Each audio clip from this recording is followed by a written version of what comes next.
Princess Lyra of Xyrillium walked slowly along the crystal hallways of the royal palace. The sunlight from the floating towers reflected in millions of tiny colors, making the hall sparkle like the stars in the sky. Today was a very important day for her and for the Empire. Today, she would choose her champion, the warrior who would fight for the royal family and protect Xyrillium from any danger. Tradition said that the champion must always be from the royal bloodline or the strongest Xyrillian warriors. This had never changed in thousands of years.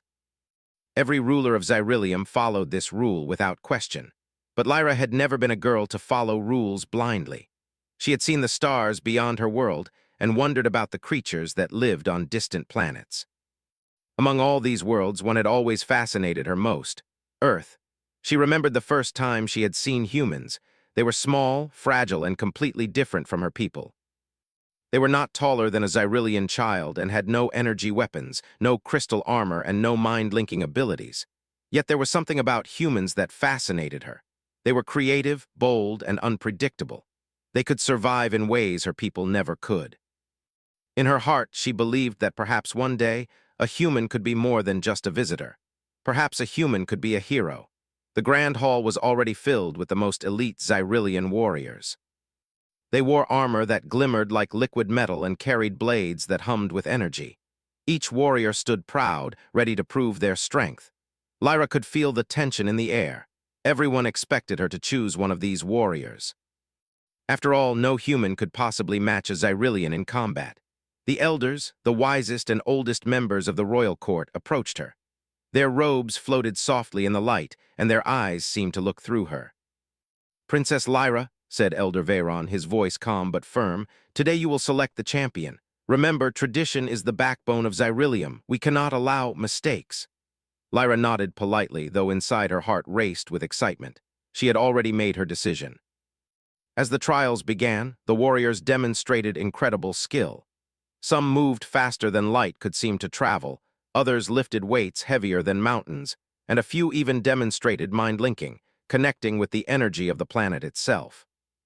The crowd murmured with awe and pride.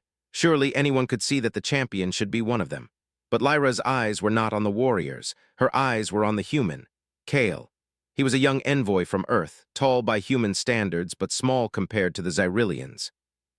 He had been observing the Empire with curiosity and courage, learning their ways with quick thinking and determination. He had already impressed her with his cleverness and adaptability, even if he had no strength, no special energy, and no experience in Xyrillian combat. The elders noticed her gaze and frowned. "Your Highness," Veyron said quietly, "do you mean to choose him?" Lyra lifted her chin. "Yes, Kale will be my champion." A shocked silence fell over the hall. Gasps echoed from the audience. Some warriors laughed nervously. Others looked as if they might collapse from disbelief. A human, a weak human, how could a human possibly face the enemies of Xyrillium?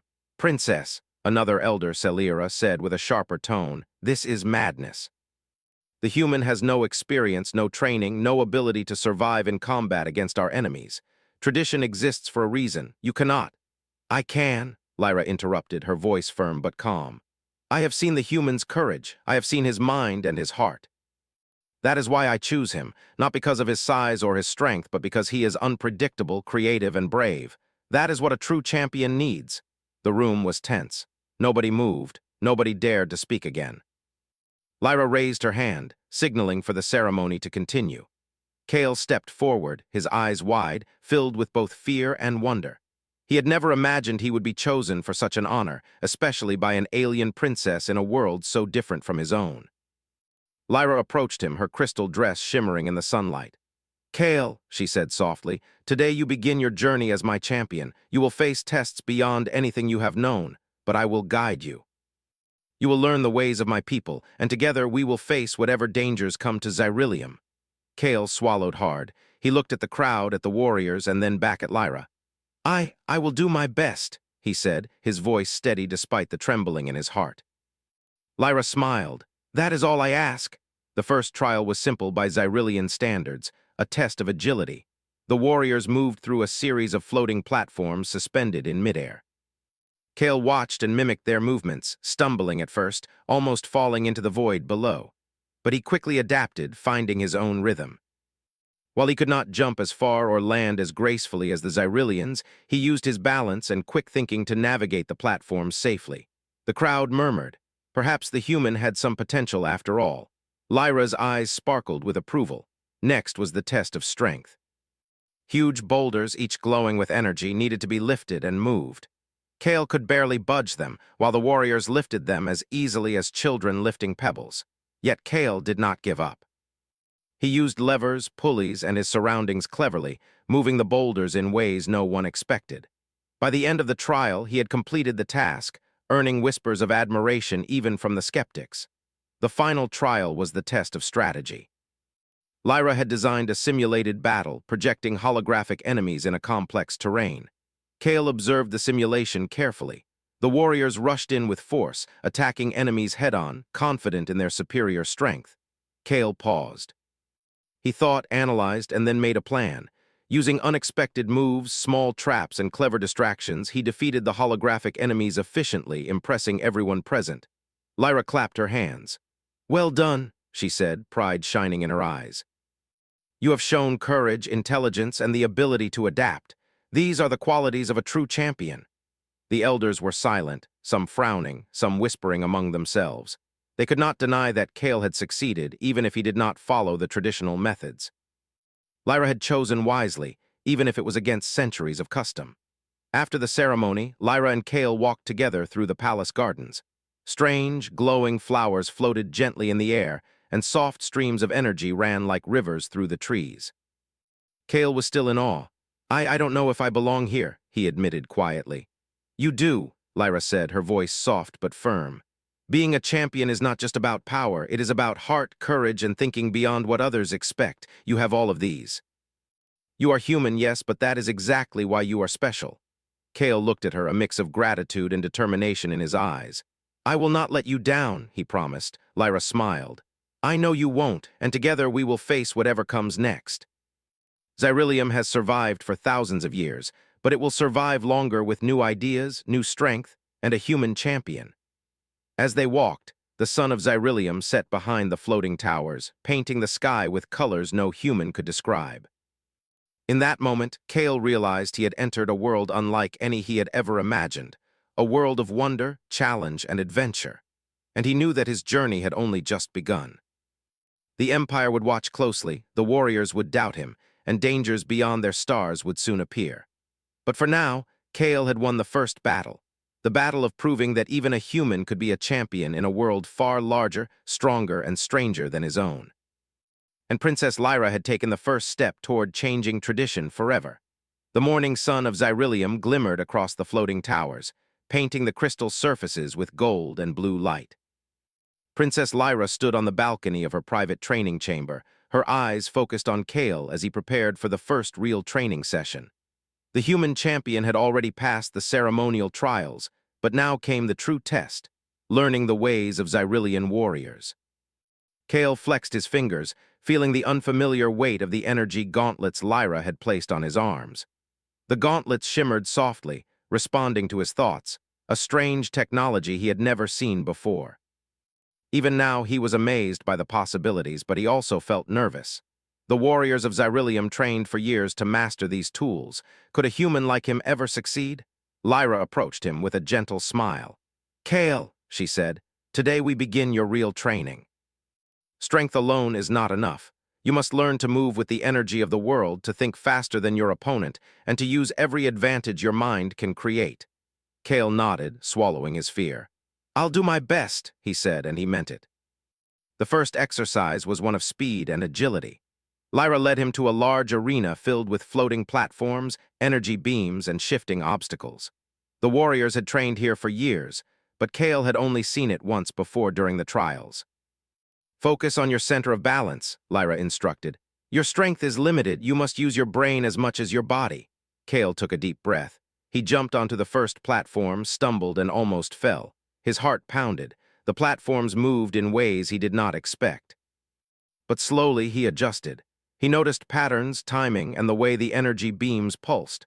Using his quick thinking, he managed to navigate the platforms with clever steps and calculated leaps.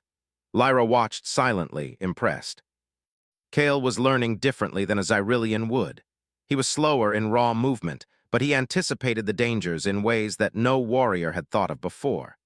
This was human creativity at work, and Lyra knew she had made the right choice. After hours of practice, Kale collapsed onto a soft platform, panting and sweaty. I can't move as fast as them," he admitted. "You don't need to move like them," Lyra replied calmly. "You need to move smarter, think Kale. Humans survive because they can adapt, and that is your greatest strength. Never forget that." The next day, Lyra introduced Kale to combat training. Xyrillians used energy blades and shields that responded to thought and motion. Kale held the blade awkwardly, feeling its weight, but also its energy pulsing in his hand. The first lesson was simple: defend yourself against multiple attacks. The simulated warriors attacked in perfect synchronization. Kale blocked some, dodged others, and at times was forced to retreat. Several times he nearly lost balance or stumbled. The Xyrillians watching whispered to one another, skeptical of the humans' abilities, but Lyra did not waver. "Use your mind, predict their moves." "Find weaknesses," she instructed. Kale took a deep breath, studied the attackers, and started moving differently. He used traps, fake steps, and distractions.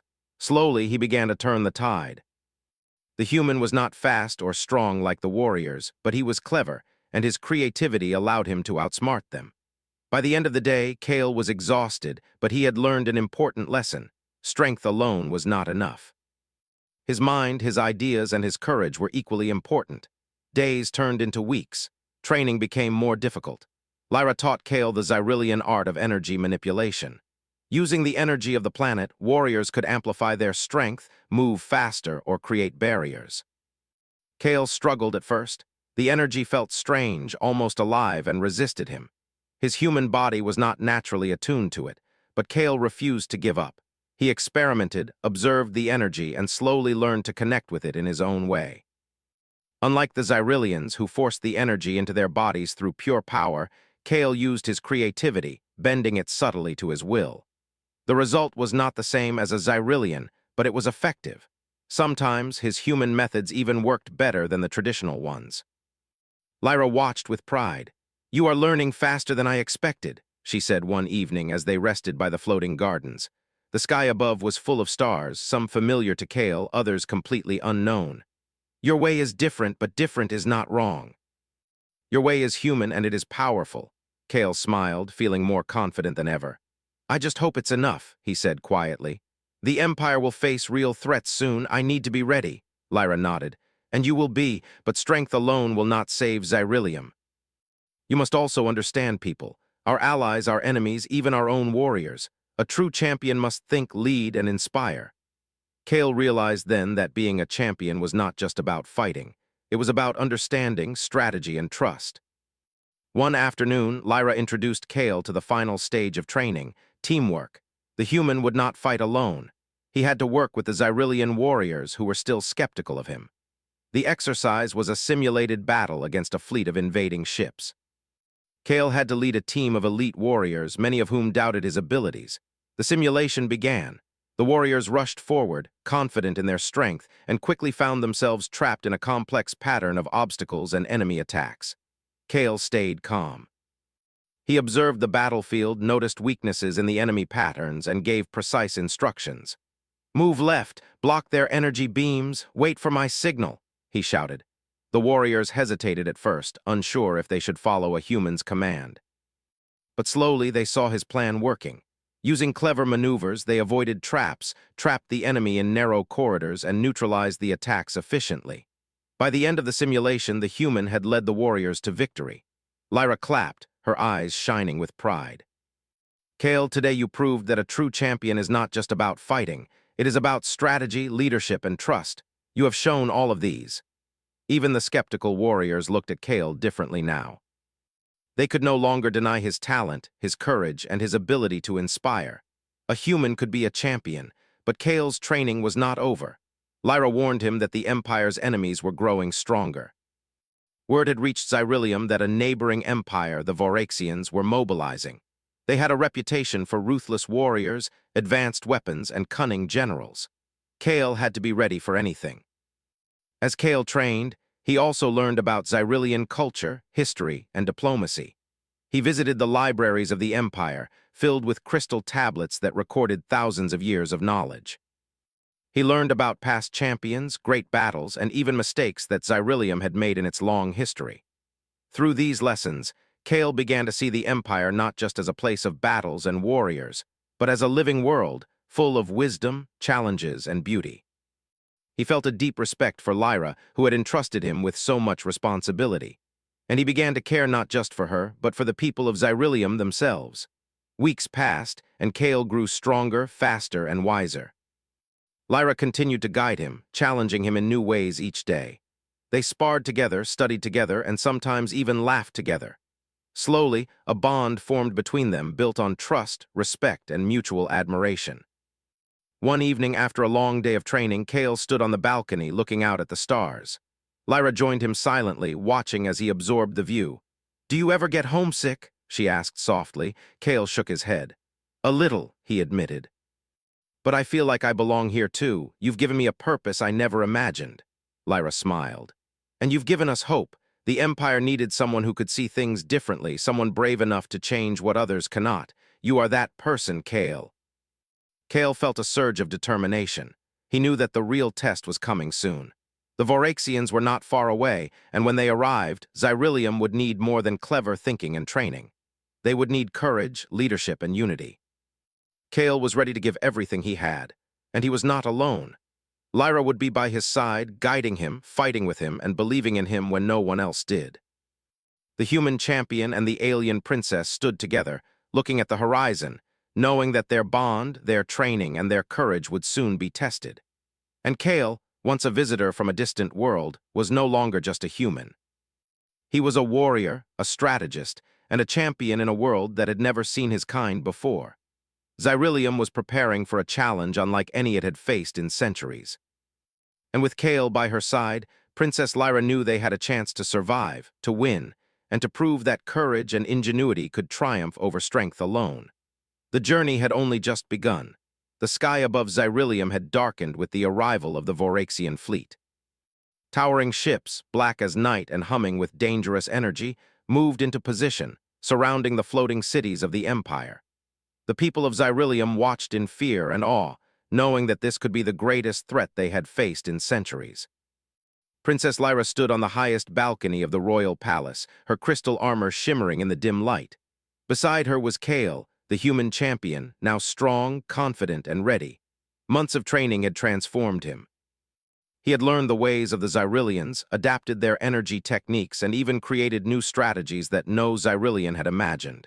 Yet now, the real test awaited. Lyra turned to him. "Kale, this is it. The Voraxians are powerful, but they are predictable. They fight with strength and fear, but they do not think like we do. You have an advantage. Use it. Trust yourself. Trust us." Kale nodded. His hands tightened around his energy blade. "I won't let you down," he said, his voice calm but firm. The first wave of Voraxian warriors descended. They moved with terrifying speed, their weapons glowing red and blue, attacking the city's defenses with precision. Xyrillium's warriors rushed to meet them, energy shields flashing, blades humming. Kale observed the battlefield carefully, noting the enemy patterns, their formations, and their weaknesses. "Split into groups," Kale shouted. "Block their right flank and push them toward the energy barriers. Do not attack head-on." Some warriors hesitated. Could a human really lead them in battle? But Lyra's presence by his side gave them courage. Slowly, they followed his commands. The strategy worked. The Voraxians, expecting brute force, were caught off guard. Their formations broke as the Xyrillians, guided by Kale's commands, used the city's energy barriers to control the battlefield. Kale moved swiftly, using his human agility to strike where the enemies were weakest, turning their own strength against them. The battle grew more intense. Voraxian warships hovered above, firing massive energy blasts at the floating cities. Kale and Lyra worked together, combining human creativity with Xyrillian power. Lyra manipulated the city's energy shields, creating openings, while Kale guided the warriors to trap the enemies in clever positions. One particularly large Voraxian ship descended near the palace. Its weapons were massive, capable of destroying entire towers with a single shot. Kale studied it quickly. "We cannot destroy it with force," he said. "We must outsmart it." Using a combination of energy beams, traps, and diversions, Kale led a group of warriors in a daring maneuver. They lured the ship into a narrow canyon between the floating towers. Lyra focused the city's energy into the canyon walls, creating a massive energy cage. The Voraxian ship was trapped. With careful precision, Kale struck the ship's control core using his energy blade, disabling it without harming the city. The crowd below cheered, but Kale knew the battle was not over. More Voraxian forces were still advancing, and their general was renowned for his cunning. Kale and Lyra needed to act fast. Lyra suggested a bold plan. "We will use the city itself as a weapon," she said. "I will guide the energy through the towers. You will lead the warriors to control the battlefield. Timing is everything." Kale studied the plan carefully. It was risky. One mistake could destroy part of the city or endanger lives, but he trusted Lyra and she trusted him. "Let's do it," he said. The plan was set into motion. The warriors followed Kale's commands, moving with precision, blocking enemy attacks, and drawing the Voraxians into the designated areas. Lyra directed energy through the towers, creating controlled energy pulses that immobilized groups of enemies without harming anyone in the city. Kale moved like a shadow among the warriors, striking quickly, setting traps, and guiding the flow of battle. The Voraxians, expecting brute force, were caught in a web of strategy and clever maneuvers. Every step Kale had taken during his training had prepared him for this moment. During the final stage of the battle, Kale faced the Voraxian general directly. The general was massive, wearing armor that seemed to absorb energy and wielding a blade that glowed with dangerous power. Many Xyrillian warriors had fallen against him. Kale studied the general carefully. His strength was unmatched, but his movements were predictable. Using speed, intelligence, and the environment, Kale dodged attacks, lured the general into narrow spaces, and used energy pulses from the city to weaken him. Lyra joined the fight, their movements perfectly synchronized.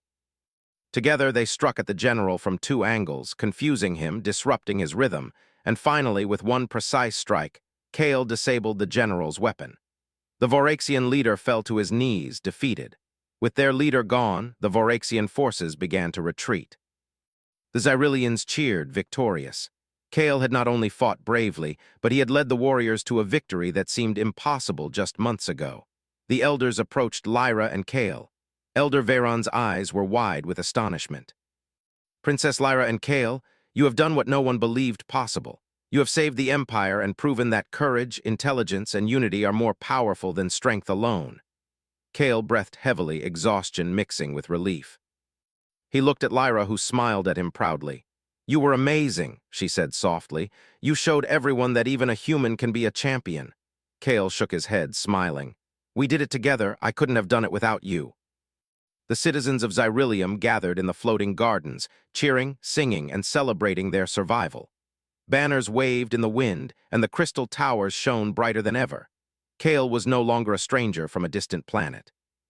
He was a hero, a champion, and a symbol of hope for the entire empire. In the days following the battle, Kale and Lyra worked to rebuild the damaged areas of the city.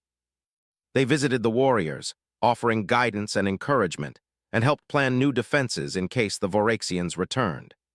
Kale's human perspective brought new ideas, combining creativity with Xyrillian tradition in ways that made the empire stronger than ever. Lyra reflected on her choice. When she had first chosen Kale, many had doubted her. Some had even called her reckless. But now she knew that sometimes the greatest strength came from the most unexpected places. Humans, small and fragile by Xyrillian standards, had the power to inspire, adapt, and lead in ways no one had imagined. Kale, too, had changed. He had grown stronger, wiser, and more confident. He had learned the ways of the Xyrillians, faced danger, and discovered a courage within himself he had never known existed. He was no longer just a visitor from Earth. He was part of Xyrillium, part of its future, and a champion whose name would be remembered for generations. One evening, as the sun set over the floating towers, Lyra and Kale stood together on the highest balcony. The stars above twinkled, some familiar, some unknown, and the city below glimmered with life and hope. "You know," Kale said quietly, "I never imagined I could do something like this. I thought I was just ordinary." Lyra smiled, placing a hand on his shoulder. "Being ordinary is not a weakness, Kale. What matters is what you do with your heart, your mind, and your courage." You have shown that anyone from any world can be extraordinary. Kale looked at her, feeling a sense of pride and gratitude he could not put into words. Thank you, Lyra, for believing in me. And thank you, Lyra replied softly, for believing in yourself. The empire of Xyrillium had survived the greatest threat it had faced in centuries, not through sheer strength, but through courage, creativity, and unity. A human champion had proven that even the smallest, most unlikely hero could make a difference in a world of giants. Kale knew more challenges would come, more enemies would rise, and more battles would be fought. But for now, he and Lyra had proven something important, that courage, intelligence, and trust could overcome even the greatest odds. As the stars shone brightly above, the human champion and the alien princess stood together, ready to face the future, knowing that their bond, their courage, and their determination would guide them through whatever challenges awaited. And so a new chapter began for Xyrillium, a chapter of hope, unity, and the extraordinary courage of a human champion.